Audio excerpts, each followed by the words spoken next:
Hello, नमस्ते, कैसे हैं आप सब लोग। Welcome to this new initiative of Study Shades Academy. आशा करते हैं कि सब लोग अच्छे होंगे। तो आज चलते हैं केमिस्ट्री की तरफ। फॉर अपकमिंग एनुअल एग्जाम में केमिस्ट्री के जो भी इंपॉर्टेंट क्वेश्चंस हैं उनको हम लोग गो थ्रू करते हैं। So let's begin with the last chapters of annual examination of chemistry. So we will be doing and we will be beginning from hydrogen. So hydrogen से रिलेटेड सबसे पहले दो इंपॉर्टेंट क्वेश्चंस होते हैं जो कि बनते हैं।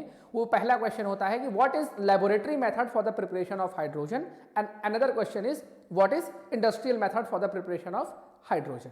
So let's begin and right down the first question. Question number 1 will be explain the laboratory method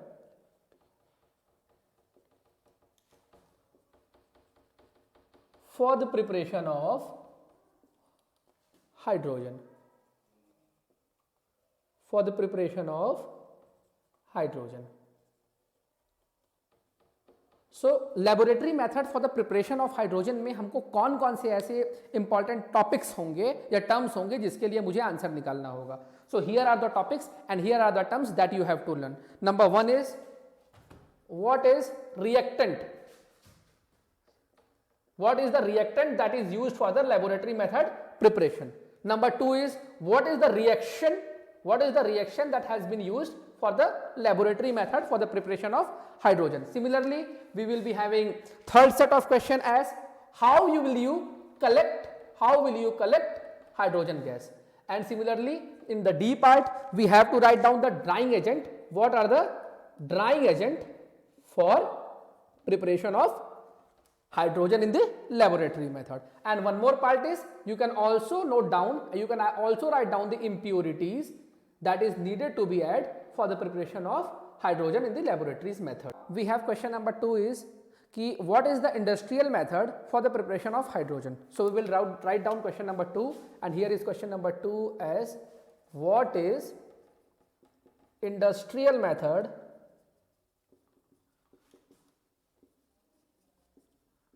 for the preparation of hydrogen. And here you have to learn one more thing.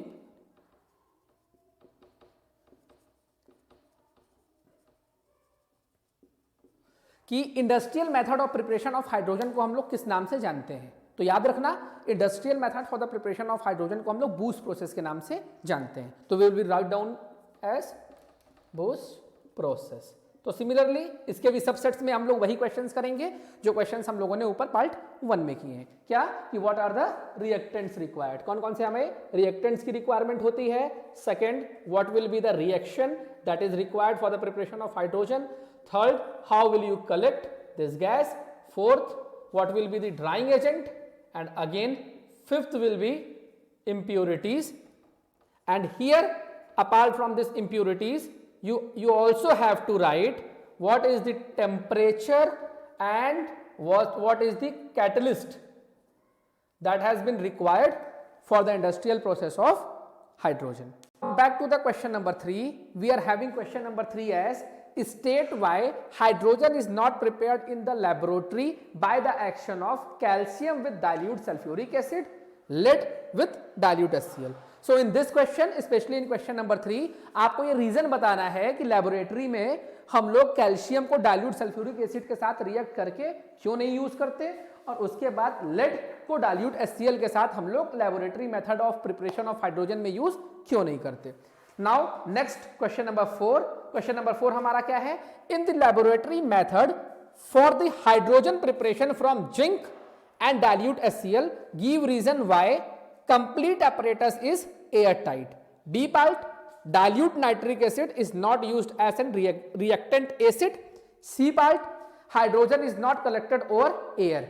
So ये तीनों चारों questions जो हमारे पास हैं, ये तीनों चारों questions हमारे हाइड्रोजन से हैं और ये तीनों चारों क्वेश्चंस हमारे upcoming annual examination of class 9th के लिए बहुत इंपॉर्टेंट है. तो इस चारों क्वेश्चंस को बहुत ही अच्छे से और बहुत ही इजीली गो थ्रू कीजिएगा ताकि आपका हाइड्रोजन चैप्टर बहुत ही इजीली कवर अप हो जाए. अब हम लोग आते हैं नेक्स्ट टॉपिक पे. क्वेश्चन नंबर 5 हमारा जो है वो हमारा है give the test and the uses of hydrogen. कभी कभार टेस्ट आपके सिलेबस में नहीं होता है लेकिन फिर भी आपको टेस्ट और यूजेस ऑफ हाइड्रोजन को कवर अप करना है. Now we are having question number 6। तो अब हम लोग आते हैं पीरियोडिक टेबल वाला जो चैप्टर होता है, पीरियोडिक टेबल वाले चैप्टर्स में से यहां पे हमारे पास जो क्वेश्चंस होगा क्वेश्चन नंबर 6 में, कि यहां पे हमें डिफाइन करना है मॉडर्न पीरियोडिक लॉ। सबसे पहले मॉडर्न पीरियोडिक लॉ, उसके बाद मेंडलीव्स पीरियोडिक लॉ। दोनों के बीच में सिर्फ एक टेक्निकल वर्ड का डिफरेंस होता है, उसका आपको ध्यान रखना होगा, atomic mass and atomic number. अब हम लोग आते हैं आगे कि जब भी हम लोग पीरियोडिक टेबल के बारे में बात करते हैं तो अलग अलग एलिमेंट्स हमारे होते हैं, उस एलिमेंट्स को हम लोग कैसे क्लासीफाई करेंगे ये भी जानेंगे। ब्रिज एलिमेंट्स हमारे क्या होते हैं, हमको ब्रिज एलिमेंट्स को भी जानना है। उसके बाद मॉडर्न पीरियोडिक टेबल में हमारे पास कितने ग्रुप्स होते हैं, कितने पीरियड्स होते हैं, इसको भी लिखना है। फिर उसके बाद नोबल गैसेस कौन से गैस होते हैं, वैलेंसी क्या होती है, हैलोजेंस क्या होते हैं और टिपिकल एलिमेंट्स क्या होते हैं। तो ये सब जो बेसिक डिफिनेशन वाले क्वेश्चन हैं जो आपके पीरियोडिक टेबल वाले क्वेश्चन से आएंगे, उसको भी मैंने यहाँ पे आपको कवर अप करा दिया है। अब चलते हैं कुछ छोटी सी और इंपॉर्टेंट बातों की तरफ। अभी तक मैंने आपको केमिस्ट्री का ऑलमोस्ट इस पूरे क्वेश्चन सेट के साथ 4 से 5 चैप्टर के क्वेश्चंस मैंने आपको गो थ्रू करा दिए, मैंने आपको बता दिए।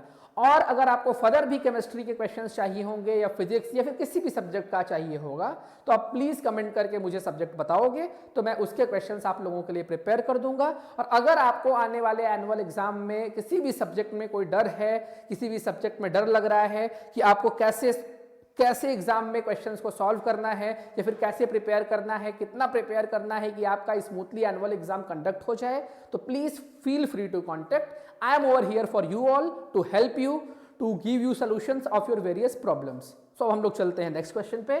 क्वेश्चन नंबर 7 हमारा क्या है, यहाँ पे आपको नेम द फॉलोइंग। ये सब ऐसे क्वेश्चन हैं आपके जो कि लास्ट चैप्टर हमारा है उस चैप्टर से क्वेश्चन है कि आपको नेम द फॉलोइंग में बताना है ग्रीन हाउस गैस।